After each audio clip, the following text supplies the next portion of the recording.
আসসালামু আলাইকুম। আশা করি সবাই ভালো আছেন। আলহামদুলিল্লাহ আমরা আজকে আবার আপনাদেরকে রিভিউ ভিডিও দেখাচ্ছি।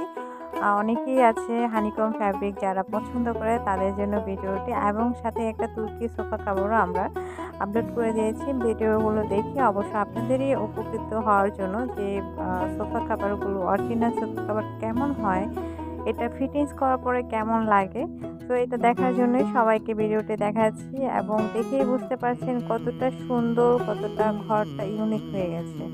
আর এই কাভারগুলো এতটা সুন্দর ফিটিংস হয় যে কোনো ফার্নিচারে, বিকজ কাভারগুলো হচ্ছে কাস্টমাইজ, ফুল কাস্টমাইজ কাভার, যে কোনো ফার্নিচারের জন্যই বানিয়ে নেওয়া যায়। আর এটা কাঠের সোফা, লেদার সোফা, তারপর হচ্ছে যে কোনো সোফার জন্য আপনারা নিতে পারেন। গদি সোফা, এগুলো প্রতিটা সোফার জন্যই আপনারা কাস্টমাইজ